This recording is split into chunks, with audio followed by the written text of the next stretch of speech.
Good morning, good evening, or good night, folks. I'm your host, Simon Redhand, and welcome to Gaming Red-Handed. Today, we're going to do a video talking about the high-risk events, the objectives, how to do them correctly, how to make sure you don't screw it up. So these high-risk events seem to show up every hour on the hour on multiple channels. If people are hopping around, they're able to jump into these events and share them with everybody in the server. You'll know it's a high-risk event because when it's shared, it'll say join the public crisis event, Paradise Lost, and then it'll say with the hyphens, high risk. Then you get to click that and you can go to the event. When you get to the event, if you're first to the event, you can come here, click on the eye, and this combat invitation allows you to spam the event so everyone else can join you. If you brick the encounter, this is what you get. Keyword suffix box mod 1.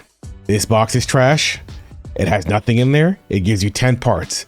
Versus if you do it correctly, you get keyword suffix box mod 2. These are the mods that drop from there. It's the mods that give you specific roles towards the skill you're building. When you get to the event, you got to understand that bonus objective you need to do, there's a normal objective. The bonus objective is very important because that's what upgrades the difficulty of the encounter, in their eyes anyway, right? The goal for each event, I'll go through it and explain to you in detail what they are very quickly. For Paradise Lost, rules are simple. When you come to these bubbles here, you have to kill the disciple first before breaking this. Well, there's two parts to it. You break this, and then once the monsters start spawning, you have to kill 100 monsters in before 3 minutes, but it's a very easy task. Here we are at disco again. The only thing you got to do for this disco event is dance. The goal is to raise the disco ball to the top disco ball. Stop throwing barrels. Stop shooting the damn ball. Just dance until it connects. That's all you got to do. You got the first phase done. As you can see, the ball is spinning. It's lit up. This is how you know it's going well. We have the second ball right here. It is slowly raising up. It's only lit up because everybody's dancing.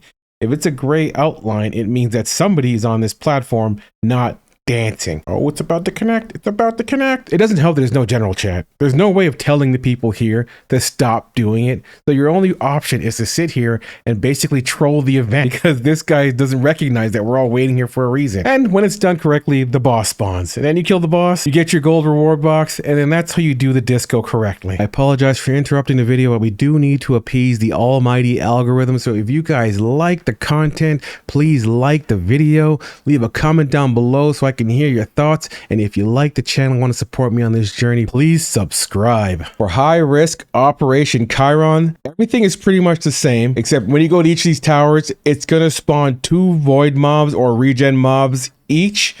So as it gets through a certain threshold on the progression, you can kill both of those to get your chances at some guns and some blueprints. They're kind of like a moving gear crate these days. I think they improved their drop rates. However, the important thing is once you fill up to the top, you see the optional objective there, defeat Servitor's doppelganger. You're going to see a clone of the boss. The boss is this guy over here, show up at the pillar. You have to kill him within 25 seconds. You got to burn him down immediately, and that's how you get the objective done for the optional objective. If you don't do that, it'll brick the encounter. High risk Darkside. It's basically the same thing. Burn every mob that shows up. You do have to kill these 3 vines before you kill the black heart, though, otherwise you'll fail the event. Like these guys just managed to do. Dig to hell. The special event, there's several of them. Like right now, the optional one is you got to kill the 4 sacks. That shows up in the first phase. Then the second phase is you got to kill the glutton, and after you kill the glutton, you get access to the smelter demon. That's when you get legendary status here. The only time you could screw this up is if you let that timer go down and you don't go into these corners here and check for the optional nest sacks. All right, guys, that's gonna be it for the video. Hopefully, after watching this video, you guys understand how to do all these high risk events. You get your gold boxes, and you stop having other people screw it up. If people are doing it and they're messing it up, tell them in the shout channel, let them know, hey, this is what you got to do, because there's no point of doing these high risk events if you don't get the legendary box. If you don't get the proper rewards, you're just wasting your time. All right, guys, that's going to be it for today. Have yourselves a good morning. And if this is the only video you're watching me today, a good afternoon or a good night.